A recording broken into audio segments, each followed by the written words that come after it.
Hi! Now that we know how to simplify radicals, we're going to start multiplying radicals and simplify those as well. So the first thing I want to do is point out this property that if you have something under a radical times something under a radical, you can multiply them together and put them under the same radical.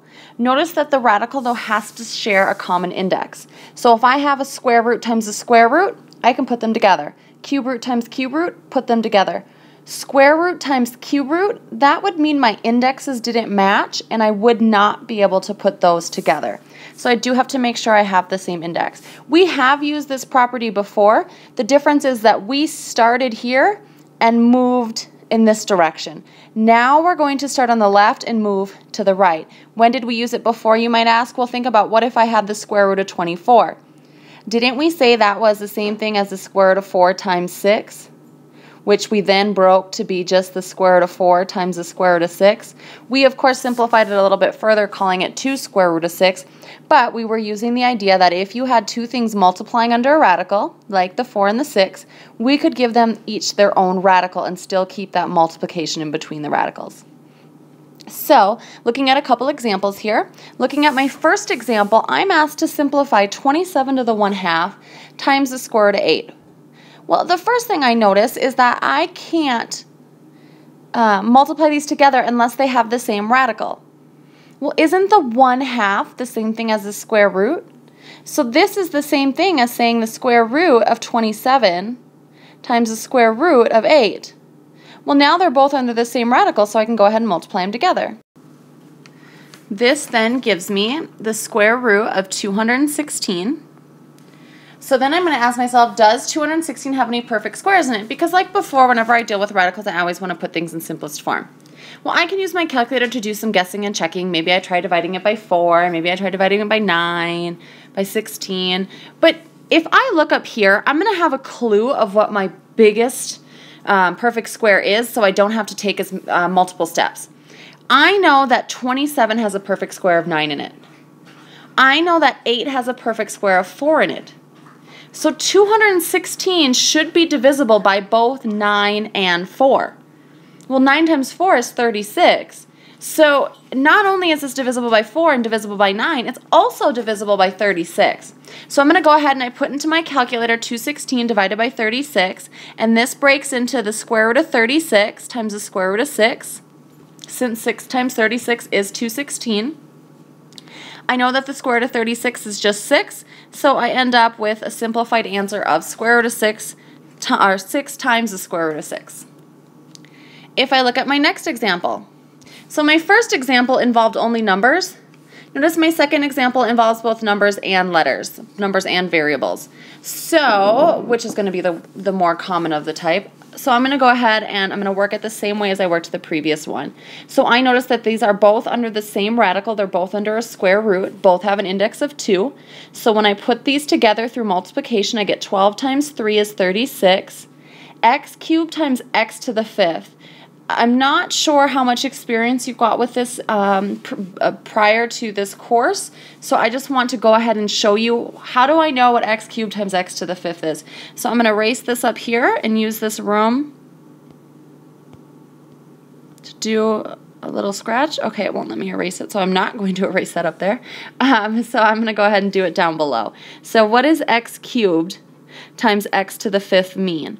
Well, x cubed means x times x times x. X to the 5th means 1, 2, 3, 4, 5 of them. So if I multiply all these together, I notice I have x times x times x times x times x times x times x times x. So I'm multiplying x by itself 8 times. Well, in exponential form, doesn't that just mean x to the 8th? So how were these exponents related to this? Well, isn't 3 plus 5 8?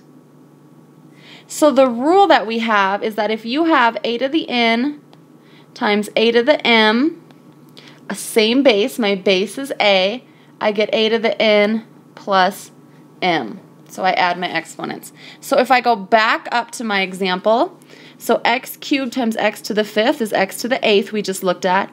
Y times y squared. If you do not have an exponent written, it is just a 1. So y times y squared is y cubed. Well, now that I've put it all under the same radical, I need to make sure I'm in simplest form. Well, I know that I am not in simplest form, and I will try to bounce back and forth between using exponents and doing grouping, so you are getting exposure to both.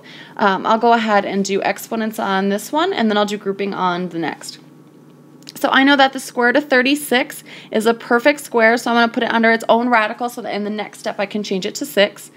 8 over 2, because if it's a square root, my index is 2, y to the 3 over 2, which gives me 6 x to the 4th.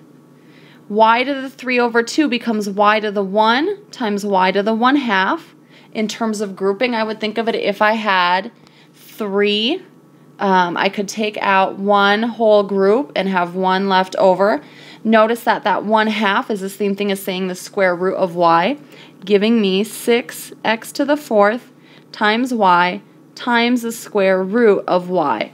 I've already put everything without a radical out front and everything within the radical all under the same radical, so that is my final answer.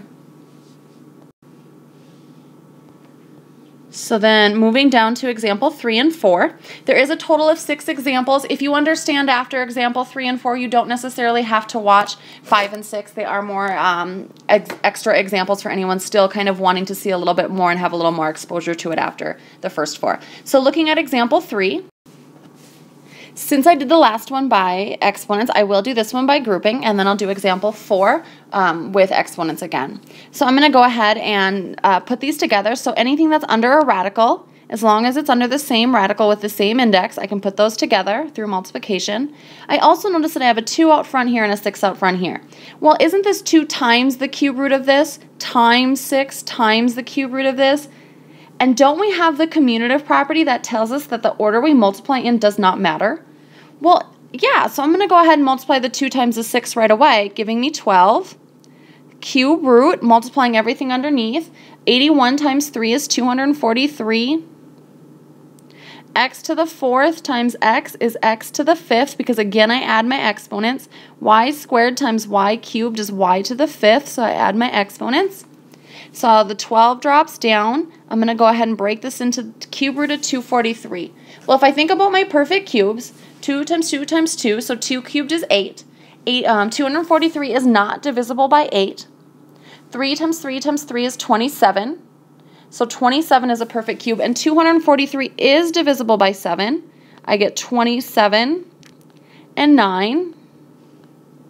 If I think of, well, I'll break it first. X to the 5th, y to the 5th. So then I have 12 times, because remember it's multiplication going on here, so it continues multiplication here. Cube root of 27 is 3. I have no idea what the cube root of 9 is. It is not 3, that's the square root of 9. If I think about having 5 x's, how many groups of 3 can I make? Well, I can make one group of 3, and I have 2 left over. Same thing with y to the 5th. I can make one group of 3, and I have 2 left over, giving me my final answer of 12 times 3, which is 36. I'm going to pull the x and the y out front, and then all underneath the same radical is going to be 9x squared and y squared. And that is my simplified answer. Looking at it, next example, example 4. First thing I'm going to do is I'm going to collect my terms that are under the radical, under one radical through multiplication. Anything's not under the radical, I'm going to go ahead and multiply. Well, 5 is the only number that's not under a radical, so that's just going to stay out front, not under a radical.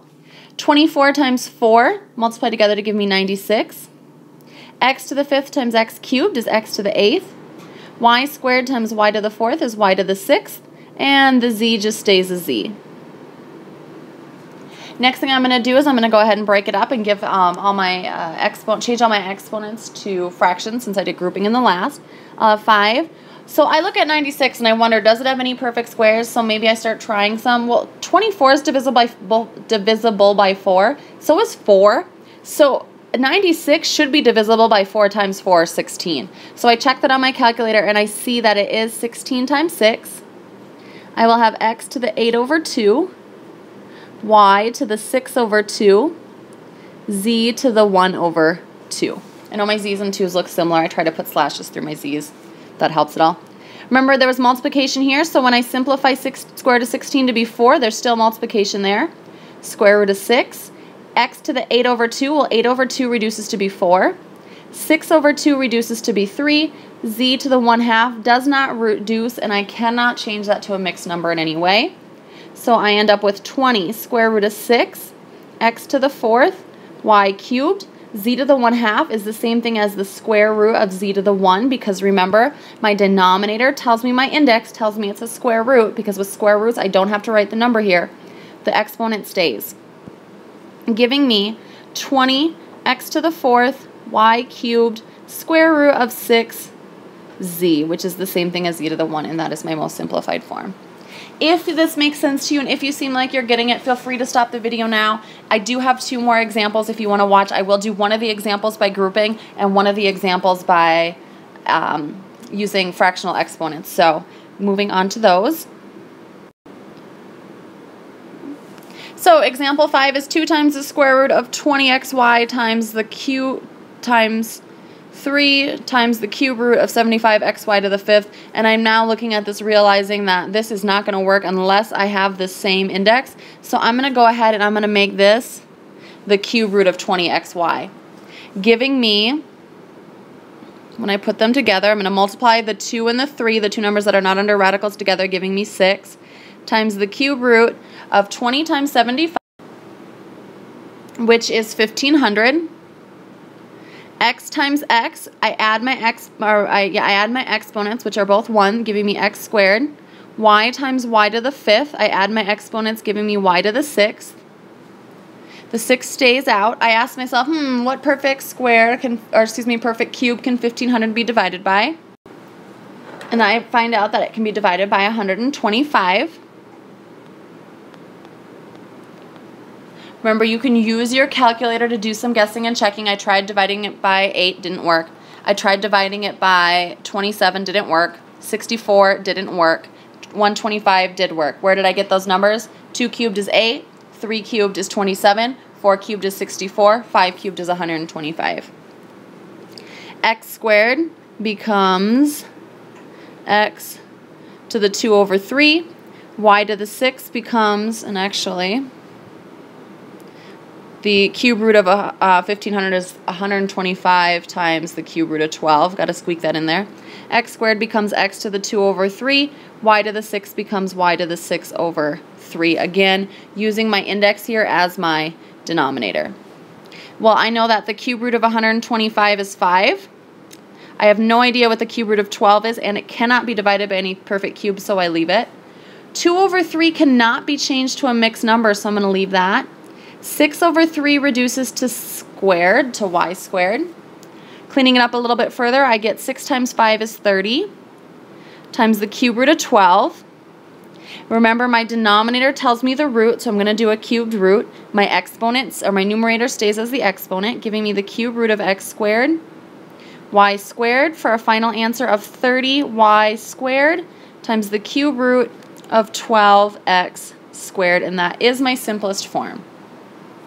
Looking at example 6, which is the final example, I will do this one by grouping. First thing I'm going to do is I'm going to notice that I don't have anything to multiply the 3 by, so the 3 drops down. These are both under cube roots. 5 times 16 is 80. X to the 5th times x, I add my exponents, giving me x to the 6th. Y to the 6th times y cubed, I add my exponents, giving me y to the 9th. There are no other z's, so my z to the 4th remains z to the 4th. Next thing I do is I ask myself, can 80 be divided by any perfect cubes? And I realize, yeah, it can be divided by 8, giving me the cube root of 8 times the cube root of 10, the cube root of x to the 6th, and the cube root of y to the 9th, and the cube root of z to the 4th. Well, I know that the cube root of 8 is 2, so that does become 3 times 2. No idea what the cube root of 10 is. I ask myself, if I have 6 x's, how many groups of 3 can I make? Well, I can make 2 groups of 3 with nothing left over. If I have 9 y's, I can make 3 groups of 3 with nothing left over. If I have 4 z's, I can make 1 group of 3, and I have 1 left over that stays under the radical. Pulling out everything that is not under a radical, I get 3 times 2 is 6, x squared y cubed z, and everything that is under the radical, I get the cube root of 10 z as my final answer.